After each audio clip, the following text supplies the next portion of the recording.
होठों पे ऐसी बात में दबा के चली आई, खुल जाए वही बात तो हो डॉलर की कमाई। हाँ रे हाँ, बात जिसमें लफड़ा भी है जहर भी है हो। होठों पे ऐसी बात में दबा के चली आई, खुल जाए वही बात तो हो डॉलर की कमाई। Thank you so much. आपल्यापैकीच एका ताईंनी मला हे गाणं सजेस्ट केलं होतं आणि हे गाणं खूप ॲप्ट आहे आता सध्या जी काही सिच्युएशन चालू आहे त्याच्यावर. आता तुम्ही विचार करत असाल की ह्या वेळेला माझं पॉडकास्ट कसं काय आलं, इतक्या लवकर कसं काय आलं.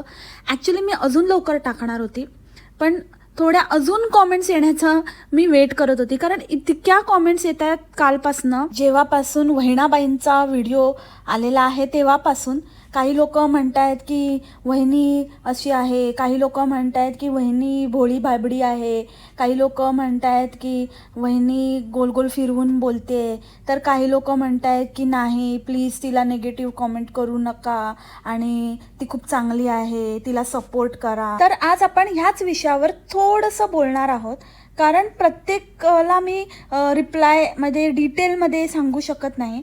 तर माझं जे काही मत आहे ते मी तुमच्याशी आज ह्या पॉडकास्ट थ्रू शेअर करणार आहे. तुमचं काय असेल ते तुम्ही कॉमेंट थ्रू मला नक्की सांगा.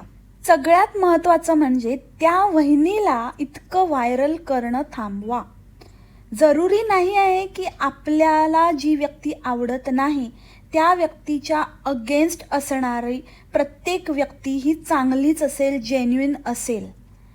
ह्या गोष्टीचा फायदा कदाचित ती पण घेत असेल, कारण ही ह्युमन सायकोलॉजी आहे. इट्स ह्युमन नेचर की आपण बऱ्याच वेळा ऐकलं असेल, दुश्मन का दुश्मन हमारा दोस्त होता है बट नॉट एव्हरी टाइम. मला वाटतं की तिला तिच्या बळावरती जाऊ दे पुढे.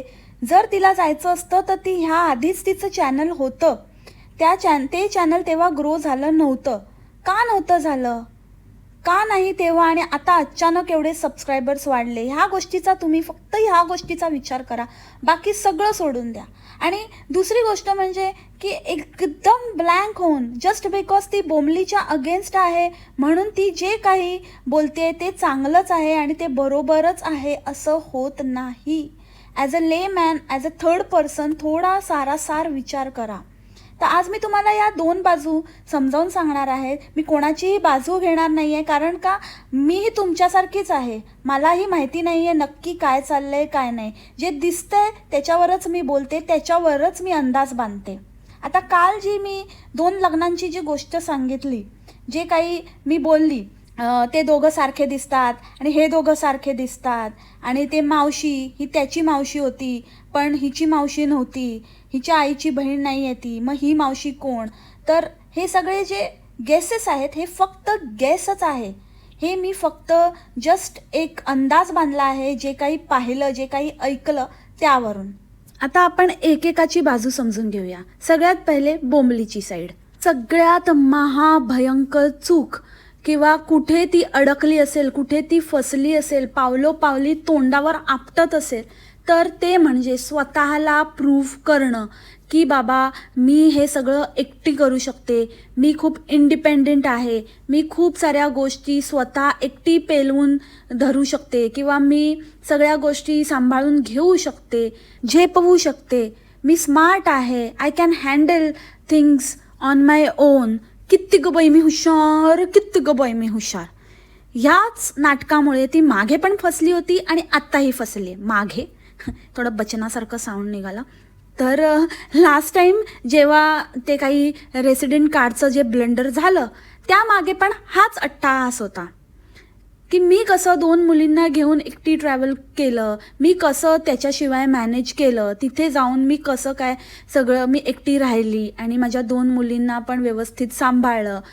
तर ते सगळं दाखवण्याचा अट्टाहास होता आणि त्यामुळेच ते जे काही कांड घडलं ते घडलं. ओके. आणि ह्या वेळेला पण सेमच करण्याचा प्रयत्न होता तिचा, की मी येणार, मी मोठेपणा करणार, माझं सगळ्यांनी ऐकायचं, मी सगळं काही सूत्र हलवणार आणि मी एक ताई म्हणून मी जबाबदारी घेणार आणि सगळ्यांनी मला अशा कॉमेंट केल्या पाहिजेत की खरंच गुड जॉब बोंबल आणि तू खूप चांगलं केलंस आणि तू खूप एक आई म्हणून, एक मुलगी म्हणून, एक सून म्हणून आणि ब्ला ब्ला ब्ला तू एक नंबर आहेस आणि तू खूप भारी आहेस, कसं काय जमतं तुला, तुझ्याकडनं खूप शिकण्यासारखं आहे. अशा अनेक कमेंटचा पाऊस तिच्यावर पडावा अशी तिची इच्छा होती आणि ह्याचसाठी तिने हे सगळं केलं, हे सगळं नाटक केलं आणि तिथेच ती तोंडघशी पडली. अशा लोकांचं कसं असतं ना, जोपर्यंत ह्यांना अरेला कार्य करणारा कोणी भेटत नाही तोपर्यंत ह्यांचं चाललं असतं आणि मग हळूहळू हळूहळू त्यांचा कॉन्फिडन्स इतका वाढतो की त्या कॉन्फिडन्सचं ओव्हर कॉन्फिडन्समध्ये कधी रूपांतरण होतं हे त्यांनाच कळत नाही. आणि मग असं कोणतरी येतं त्यांच्या आयुष्यात किंवा अशी काहीतरी घटना घडते की ज्यामुळे त्यांचं खरं रूप बाहेर येतं. काही व्यक्तींना त्यांनी इतकी वर्ष टेकन फॉर ग्रांटेड घेतलेलं असतं, त्यांना त्याची सवयच लागून गेलेली असते, पण एखादी व्यक्ती अशी उठून येते की जी त्यांना अरेला कार्य करते किंवा त्यांना प्रश्न विचारते, त्यांना क्रॉस करते किंवा त्यांच्या अगेन्स्ट जाते किंवा त्यांची जी काही जबरदस्ती आहे ती जुमानत नाही, त्यांच्या इगोला धक्का पोचवते आणि मग तेव्हा ह्या ज्या गोष्टी घडत आहेत त्या घडायला सुरुवात होते. एक्झॅक्टली हेच बोंबलीच्या बाबतीत झालेलं आहे. तर हेच पुढे पुढे करणं तिला नडलं आहे. सासू पण मुलाच्या वेडापायी अक्षरशः म्हणजे त्या आईचं समजू शकतो आपण. एखादी आई, जेन्युइन आई जी असेल ती असंच बिहेव करेल, ती काही ना काहीतरी करून आपल्या मुलाच्या कलेने घेण्याचा विचार करेल, त्याच्या बायकोला सांभाळून घेण्याचा विचार करेल, एकदम तोडून नाही टाकणार. आणि मला हे कुठेतरी रिअल वाटतं, कारण का आता पण आपण जसं बघतो की बोंबलीला जरी तिने दूर केलं असलं तरी पण मन्या येऊन जाऊन असतो. म्हणजे मन्या तर तुटला नाही आहे किंवा काहीतरी करून तो आईशी पण जमवून घेण्याचा प्रयत्न करतो. आणि हेच असतं आई मुलाचं रिलेशनशिप, की आई असं सहजासहजी जाऊ देत नाही मुलाला हातातनं. मी जितकं पण बघितलं आहे माझ्या ह्या लाईफ जर्नीमध्ये, शक्यतो आई काहीतरी मध्य साधण्याचा प्रयत्न करते. ती असं सहजासहजी नाती तोडत नाही, सहजासहजी मुलाला ढकलून देत नाही, बाहेर काढत नाही. तर मला हा अजूनही एक क्वेश्चन मार्क नेहमी डोक्यात राहतो की असं कसं बोंबलीच्या आईने तिच्या सांगण्यावरून आपल्या मुलाशी असं वागली असेल किंवा तोडलं असेल. ठीक आहे, तुम्ही सुनेशी वागलात, सून परकी असते, सुनेशी वागतात, पण तरीही आपल्या मुलाशी सांभाळून घेते आई. सून तुटली तरी चालेल पण मुलगा तुटता कामा नये. मी कितीतरी परिवार असे बघितले आहेत ज्याच्यामध्ये सुनांना घरी मान नाही आहे किंवा सुना घरी जात नाहीत, ते त्यांचं जे काही सेल्फ रिस्पेक्ट आहे ते सांभाळून आहेत, त्याच्यामुळे ते नाही प्रेफर करत. पण नवरे जातात, नवरे आपल्या आईला सांभाळतात, आपल्या आईवडिलांची फॅमिली म्हणजे आईवडिलांच्या घरी येऊन जाऊन असतात, तर ते आपल्या आईवडिलांच्या टचमध्ये असतात. म्हणजे भलेही सून संबंध ठेवते नाही ठेवत आहे हे सेकंडरी आहे, पण मुलाशी तरी आई वडील टचमध्ये राहतात किंवा त्याला कसं तरी करून बाबापुत्ता करून सांभाळून घेण्याचा प्रयत्न करतात की तो तरी आपल्याबरोबर राहू दे, 4 शब्द बोलू दे. हिच्या आईच्या चेहऱ्यावर कसलीच काही एक रेष पण नाही आहे की तिला कसलं वाईट वाटतंय की आपल्या मुलाला आपण तोडलं किंवा आपला मुलगा रुसलाय ह्याचं काही तिला घेणं देणं आहे. असं कसं असू शकतं ना, जर एखादी खरी आई आहे, खरा मुलगा आहे तो त्याच्या आईचा, तर असं कसं एवढं काय झालं आहे. आणि एवढं तर काहीच झालं नाही आहे जे आपण बघतोय. हे तर ठीक आहे, हे कहाणी घरघर की आहे, नणंद आणि वहिनीची भांडणं आणि त्याच्यामध्ये आईचं पिसणं, तर त्यामुळे इतकं विकोपाला जाणं हे मला कुठेतरी खटकतंय.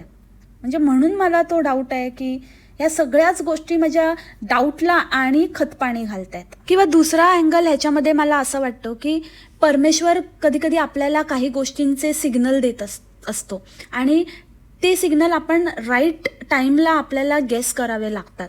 तर मला कधी कधी असं वाटतं की परमेश्वर तिच्या आईला अशी तर एक झलक देत नसेल किंवा असा सिग्नल तर देत नसेल की कसं वाटतं जेव्हा एका आईकडनं तिचं मूल तुटतं, जेव्हा एखाद्या आईचा मुलगा घर जावई बनतो, फक्त सुनेच्या माहेरच्यांचंच ऐकतो आणि अजिबात आपली साथ देत नाही, आपली साथ सोडतो, या माहेरच्यांचं तर सोडा, फक्त सुनेचंच ऐकतो, तर तेव्हा कसं वाटतं.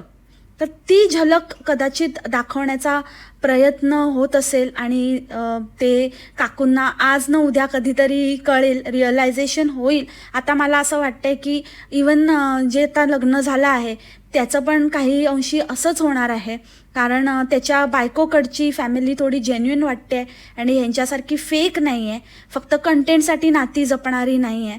तर मला असं वाटतं की तो पण तिथेच ओढला जाईल, थोडंसं तिकडेच त्याचा कल असेल आणि कालांतराने तोही असंच वागेल आणि तेव्हा मे बी तिच्या आईला रिअलायझेशन होईल की मन्याच्या आईला काय वाटत असेल. आणि कोमलची बाजूच घ्यायची म्हटलं तर मी असं म्हणेन की चला ठीक आहे, आता तिचं जे काही खोटेपणा आणि हे ते बाहेर येत आहे, पण जेव्हा तिने स्टार्ट केलं तेव्हा ती आतून कशीही असली तरी वरवर तर व्यवस्थित होती. नीट सिम्पल व्लॉग्स टाकत होती, सिम्पल तिचं डेली रुटीन दाखवत होती आणि नॉर्मल जे असतं तशीच एक व्यक्ती होती ती. आणि तिने त्यातनंच हळूहळू करून आपलं चॅनल ग्रो केलं, कुठलीही कॉन्ट्रोवर्सी न करता आणि स्वबळावर केलं, इतकं तर नक्कीच आहे आणि ते क्रेडिट आपण तिला दिलंच पाहिजे. आता ती त्याची माती करते, डोक्यात हवा गेल्यामुळे, ते आता ती गोष्ट वेगळी. बट जर तुम्ही फक्त आणि फक्त तिचं चॅनल आतापर्यंत कसं ग्रो झालं, आता काही लास्टचं 1 वर्ष सोडता, त्याच्यामध्ये तिने बऱ्याच कॉन्ट्रोवर्सी केल्या, पण टिल देन ती व्यवस्थित होती, व्यवस्थित व्हिडिओज बनवत होती आणि प्युअर कंटेंटवरच तिचं चॅनल ग्रो झालं होतं. आता आपण दुसऱ्या बाजूकडे वळूया आणि मग तुम्हाला नंतर कळेल की मी हे सगळं का बोलते. हिच्या वहिनीची बाजू. एकतर हिची वहिनी सुरुवातीलाच जेव्हा ते सायकलचा वगैरे तो व्हिडिओ झाला त्यावेळेला ती स्वतः बसून बोलली होती की माझा मुलगा राहतच नाही, हो त्याच्यामुळे आम्ही येत नाही, असं काय नाही आहे, सगळ्यांचे काय ना काय प्रॉब्लेम्स असतात आता, तर त्याच्यामुळे आम्हाला जमत नाही, तू स्वतः म्हणाली होतीस. आणि आता तू म्हणतेस की त्या लोकांनी भांडवल केलं तुझ्या मुलाचं की ते मूल राहत नाही. मग जेव्हा ती बोलत होती ही गोष्ट की हिचं मूल राहत नाही, तेव्हा तर तू होतीस, तेव्हा त्या व्हिडिओत होतीस, अगदी तिच्या खांद्याला खांदा आणि गळ्यात गळे घालून बोलत होतीस. तेव्हाच तू सांगायचं ना की ताई काहीतरी दुसरं कारण सांगा, हे नका सांगू करून. त्यावेळेला तर तू तिच्या होला हो करत होतीस. आणि मग असं काय झालं की इतकं फाटलं तुमचं. दुसरी आणि महत्त्वाची गोष्ट, घरच्या मुलाला कोणी इन्व्हिटेशन देत नाही ग बाई. तिथे आपण हक्क गाजवायचा असतो, हक्काने यायचं असतं. आणि तेव्हा जर तुम्हाला कोणी अडवलं असतं आणि कोण म्हणालं असतं ना की नाही बिलकुल नाही यायचं, तू आमच्या इथे येऊ नको, तू सामील होऊ नकोस, किंवा हाकलवलं असतं तुमच्या भाषेत, तर गोष्ट वेगळी होते. पण तू पण इगो धरून बसलीस ना ग बाई. तू पण विचार करतच बसली की मला बोलवतील, मला सांगतील, मी बाजूच्याच घरात आहे, तर मग मला सांगतील आता हळदीला ये, आता चुडा भरायला ये, आता देव कार्याला ये, आता देव नाचवायला ये. कशाला? तू जायचं ना, तू मोठी वहिनी आहेस, तुझा मान मोठा आहे, जायचं. आणि तुझा नवरा पण तिथेच होता ना, तुझ्या सांगण्यावर ना तू म्हणालीस की तो पण तिथेच होता आणि त्याला पण नाही बोलवलं. त्याला का बोलवतील? फर्स्ट ऑफ ऑल त्याचं स्वतःचं घर बाजूला असताना तो तुझ्या घरी काय करत होता? आणि भावाला कोण पत्रिका देतं का? भावाला कोण सांगतं का की भावा माझं लग्न आहे, प्लीज माझ्या लग्नाला ये हा, आणि ह्या दिवशी हे कार्य होणार आहे, तर तू प्रत्येक कार्याला ये आणि मग मी प्रत्येक कार्याच्या वेळेला ना तुला आठवण करेल, तुला अपडेट करेन की आज हळद आहे, हळदीला ये, आज देवकार्य आहे, देवकार्याला ये. असं नाही होत ना. तो जावयाचा मान असतो, तो तुझ्या आईवडिलांना द्यायला सांग त्याला. इतकं हौस आहे मानपानाची तर आई कुठे मुलाचं मानपान करते? आई आणि मुलाचं रिलेशन एकदम कॅज्युअल असतं. असं अजिबात तिला वाटलं पण नसेल की हा कसल्या इन्व्हिटेशनची वाट बघत बसलाय, पण हा वाट बघत बसला होता मोठा. आणि जी गोष्ट तू सांगितलीस की काही गोष्टी म्हणजे बोलणी झालं, ठरलं सगळं, ते युरोपपर्यंत कळलं, पण आम्हाला इथे राहून पण कळलं नाही. Okay, fair enough. ही गोष्ट थोडी वाईट झाली, म्हणजे नाही असं व्हायला पाहिजे होतं. पण मला असं वाटतं की कधी कधी ना आपले संबंध पण तसे असतात. तर ती खोदून खोदून विचारत असेल, ती प्रत्येक वेळेला कॉन्टॅक्टमध्ये राहून राहून सगळ्या चौकशा करत असेल, कारण तिला कंटेंट छापायचं होतं. त्या अकॉर्डिंगली ती कधी काय, तिला मुलांच्या सुट्ट्या ॲडजस्ट करायच्या होत्या, त्याच्यासाठी तिने विचारलं असेल. मेनली तर कंटेंटसाठी ती सतत विचारत असेल, म्हणून तिला ती अपडेट असेल. तुम्ही एवढं नसेल विचारलं, वरवर विचारलं असेल, म्हणून आईने नसेल एवढं सांगण्यात आलं होतं ना. असं it depends person to person.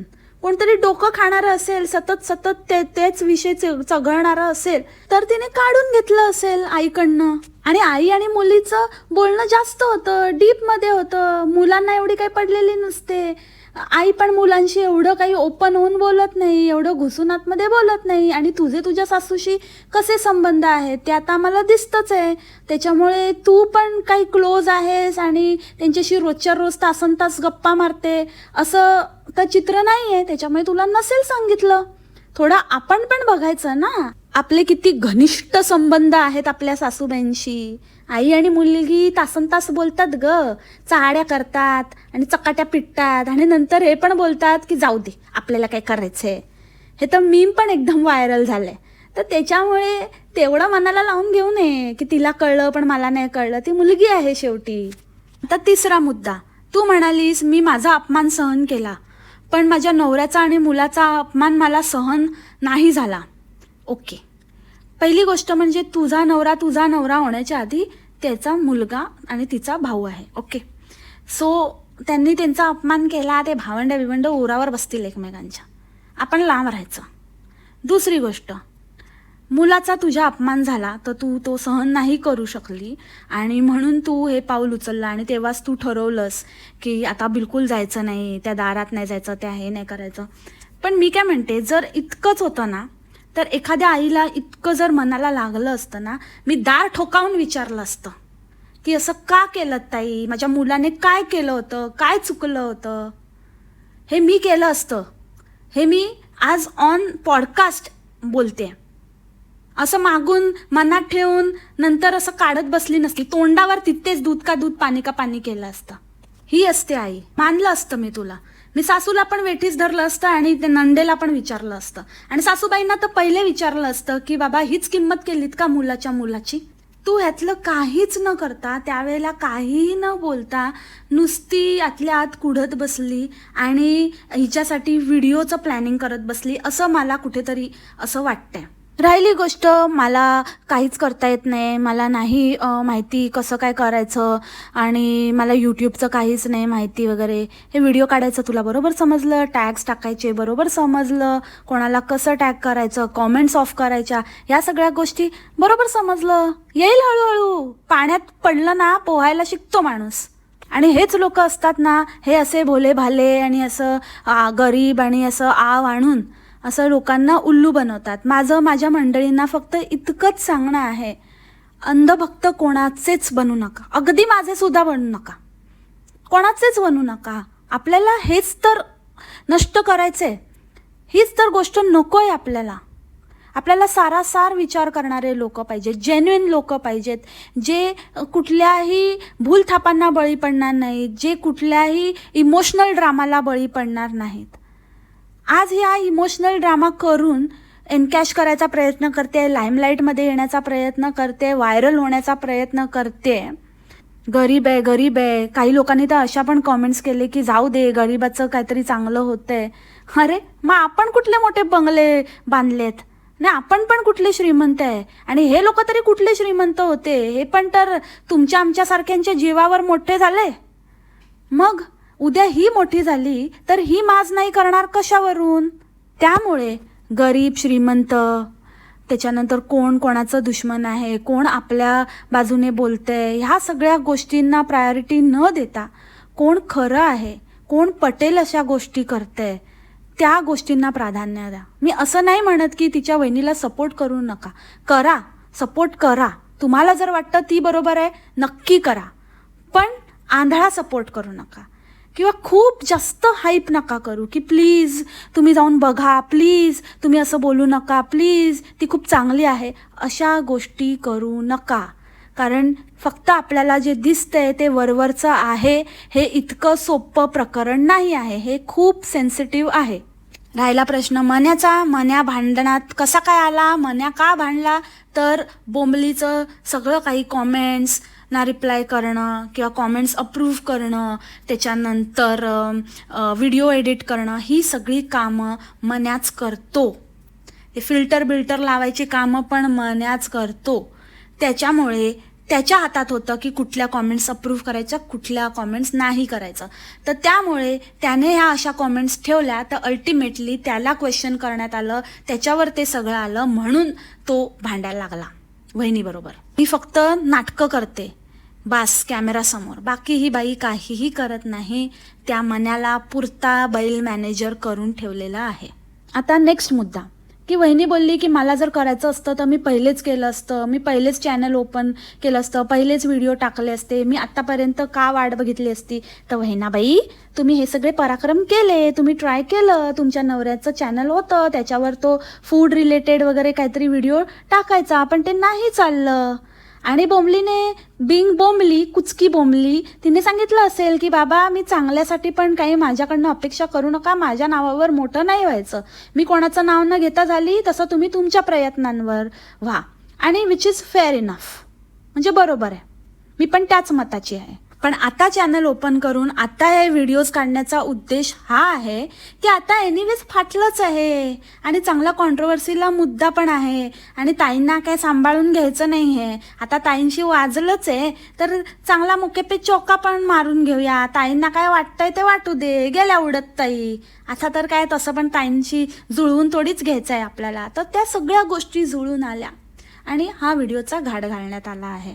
ताईंचा game ताईंवरच पलटवण्याचा पूर्ण प्रयत्न चाललेला आहे. कोणाला नाही पाहिजे तर चालून आलेली संधी कोण गमावेल. आणि खरंच त्या संधीचं कसं सोनं करायचं ते ज्याला गवसलं ना, तोच मास्टरमाइंड असं मला तरी वाटतं. आणि ते मला वाटतं कुठेतरी सूर गवसलेला आहे वहिनीबाईंना. नाहीतर एकाच व्हिडिओमध्ये सगळं सांगून मोकळं होण्यासारखं होतं. परत राऊंड अँड राऊंड कमेंटवरच बोलते. अर्धा व्हिडिओ तर कॉमेंट्सवरच बडबडत असते. मला नेगेटिव्ह कमेंट येतात, मला सहन होत नाही, मला असं होतं, मला तसं बोलतं, माझे हे काढतात, माझे संस्कार काढतात, माझं असं करतात, माझं तसं करतात. 3 व्हिडिओ टाकले, 3ही व्हिडिओत हेच. फक्त 1-2 मिनिटाचं काहीतरी पिल्लू सोडायचं. पहिल्या व्हिडिओमध्ये जर त्यांनी आम्हाला बोलावलं तर आम्ही जाऊ, आम्ही परत एकत्र होऊ असं काहीतरी म्हणत होती आणि मी व्लॉगिंग स्टार्ट करणार असं पिल्लू सोडलं होतं. आणि कालच्या व्हिडिओमध्ये थोडंफार ते भांडण झालं, ते फक्त नवीन एक गोष्ट सांगितली. बाकी गेल्या वेळेचाच घिसापिटा व्हिडिओ छापला होता बाईंनी, तेच मुद्दे. आता ह्याच्यावरती 10 दिवस खेचेल. हा व्हिडिओ किती कमाई करतोय तेवढं मॅक्सिमम कमाई करायला देईल आणि मग तिसरा व्हिडिओ घेऊन येईल. हे हिचं पॅटर्न आहे, जे की ती एका व्हिडिओमध्ये सगळं काही संपवून टाकू शकत होती. की काय प्रॉब्लेम आहे आणि माझं लव्ह मॅरेज आहे, हे ते, तू तुझी लाईफ स्टोरी सांगायला बसले का? नाही ना, तो वेगळा व्लॉग कर, माझी जीवनगाथा किंवा माझी प्रेम कहाणी. तुला आता इथे काय बोलायचं आहे ते मुद्द्याचं बोल. लोक इथे बोंबलीचं ऐकायला बसलेत. हे राहिला बाजूलाच, ही आपली उगाच काय ना काय गोल गोल गोल गोल फिरवते. आणि राहिला प्रश्न कॉमेंट्सचा, तर माझं प्रांजळ मत आहे की हा विषयच असा आहे की ह्या विषयाला तुम्हाला पूर्णपणे पॉझिटिव्ह किंवा पूर्णपणे निगेटिव्ह कॉमेंट येतील असं तुम्ही गृहीत धरू शकत नाही. हा खूप सेन्सिटिव्ह इश्यू आहे, जसं मी मागे पण बोलली होती, आता ह्याच पॉडकास्टमध्ये आधी स्टार्टिंगला बोलली आहे. तर त्याप्रमाणे ह्याच्यामध्ये दोन्ही प्रकारची मतं असू शकतात. काही लोकांना तुझं म्हणणं पटेल, काही लोकांना त्याच्यामध्ये लूप होल्स आढळतील तर तेही बोलतील. जर तुला असं वाटत असेल की माझ्याबद्दल फक्त चांगलेच कॉमेंट यावेत, मला सपोर्ट करणारेच कॉमेंट यावेत, तर मग तुझ्यात आणि तुझ्या ताईंमध्ये काय फरक आहे? ती होल्ड करून चांगलेच कॉमेंट ढकलते पुढे. तसं तुला पण तेच हवं आहे, फक्त तुझ्यामध्ये तेवढा वेळ नाही आहे किंवा तुझ्यामध्ये तेवढे पेशन्स नाही आहेत किंवा तुला तेवढी मेहनत नाही करायची ते होल्ड करून अप्रूव्ह वगैरे करण्याची, म्हणून तू ते सरळ ब्लॉकच करून टाकलेस. आणि हे ब्लॉक करणंच मुळात चुकीचं आहे. कारण जेव्हा आपण एखादी गोष्ट सोशल मीडियावरती सांगतो किंवा आपलं मत मांडतो स्पेशली, तेव्हा आपल्याला समोरच्यांची मतं पण जाणून घेतली पाहिजेत. समोरच्यांना पण तो वाव मिळाला पाहिजे, त्यांना त्यांची मतं मांडण्याचा अधिकार आहे, तो अधिकारच तू त्यांच्याकडनं हिरावून घेतलास. म्हणजे वाईट लोकांमुळे तू चांगल्या लोकांना, जे तुला सपोर्ट पण करत होते, त्यांना पण दूर ढकललंस. तुम्ही ह्या गोष्टीचा विचार व्हिडिओ टाकण्याच्या आधी करायला पाहिजे की आपला व्हिडिओ कशा बाबतीत आहे, ह्याच्यावरती कसे रिॲक्शन्स येतील, पूर्णपणे पॉझिटिव्ह येतीलच का, नेगेटिव्ह येतील का, जर नेगेटिव्ह आले तर मी ते कसे हँडल करणार आहे. हा पूर्ण वेळ घेऊन एवढा 10-10 दिवसाचा गॅप घेता आणि काय करता मग तुम्ही. हे खूप बेसिक आहे. ह्या सगळ्या गोष्टींचा विचार करूनच तुम्ही पुढचं पाऊल घेतलं पाहिजे किंवा व्हिडिओ अपलोड केला पाहिजे. म्हणजे हे तर असं झालं की उथळ पाण्याला खळखळाट फार, सगळं उथळच विचार आहेत, नुसतं वर केलंय आणि बस टाकायचं आहे, मला हिची पोलखोल करायची आहे, माझ्यावर जो अन्याय झालाय तो मी लोकांसमोर आणणार बस. पण मला लोकांनी काही बोलायचं नाही किंवा तिच्या बाजूने काही कॉमेंट करायच्या नाहीत. राहिला प्रश्न, बोंबली गप्प का, ती का काय नाही बोलत आहे. तर असा काही लोकांचा डिफेन्स मेकॅनिझम असतो, त्या लोकांचं असंच वर्क होतं. काही लोक इग्नोरन्स बोलतात ना, ती गढूळ कशी बोलते की काय, ignore is equal to insult, तर तसं आहे. ते ताईंनी सिरियसली घेतलेलं आहे कि इग्नोर करायचा. अपना काम है बनता तो भाड़ में जाए, जनता वहिनी पब्लिक जो भी कोई है वो सब भाड़ में जाए, पुरा खानदान भाड़ में जाए. त्याच्यामुळे तिचं आपलं मस्त चाललंय, या लफड्यातच नाही, मी त्या गावचीच नाही. So she is playing smart. तिचे मंद भक्त बनूनच राहणार आहे.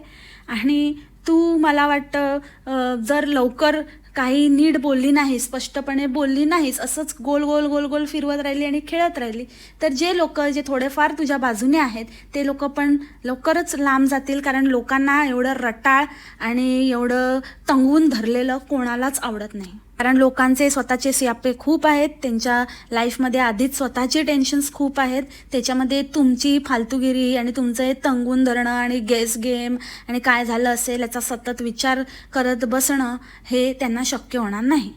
आता इनिशियली थोडा वेळ वाटेल आणि नंतर धापकन पडशील. तर बेटर हेच आहे की काय आहे ते लवकर बोलून टाक, दूध का दूध पाणी का पाणी करून टाक, एकदाचा काय तो सोक्षमोक्ष लावून टाक, ते तुझ्यासाठी पण बरं आहे. आणि कॉमेंट बॉक्स ओपन कर. मेन म्हणजे मंडळी हे सगळं वरवरचं आहे आणि मला असं वाटतं की आपण जे बघतोय ते फक्त वरवरचं आहे. आपण कोणाचीच बाजू घेण्यासाठी आपल्याला दोन्ही बाजू माहिती नाही आहेत. ह्या बाजूने विचार केला तर ह्यांचं बरोबर, त्या बाजूने विचार केला तर त्यांचं बरोबर, ह्या बाजूने विचार केला तर हिचं चुकतंय, त्या बाजूने विचार केला तर तिचं चुकतंय. आणि ह्या सगळ्यातनं मला एकच गोष्ट प्रकर्षाने जाणवते, ते म्हणजे टाळी एका हाताने कधीच वाजत नाही, टाळी वाजवायला दोन्ही हात लागतात. तर त्यामुळे हीच उक्ती आपण इथे लागू करूया. आणि ह्याच नोटवर आजचं पॉडकास्ट मी इथेच थांबवते. तुम्ही समजदार आहात, तुम्ही समजला असाल मला काय म्हणायचं आहे ते. तर जास्त घुसू नका, डोक्याला ताप करून घेऊ नका. जसं मी आधी बोलली होती, फक्त एन्जॉय करा, मज्जा करा. असं नाही की आपल्याला दुसऱ्याच्या भांडणामध्ये मजा येते किंवा काय, असं असायतला भाग नाही. बट आपण तरी घुसून काय करणार आहे ना, काय आपलं फॅमिली मॅटर थोडीच आहे. आणि शहाण्याने फॅमिली मॅटर्समध्ये पडू नये ही गोष्ट पण आपण ऐकलीच असेल. तर त्यामुळे जेवढंच तेवढं ठेवायचं, जेवढं दिसते तेवढं बघायचं.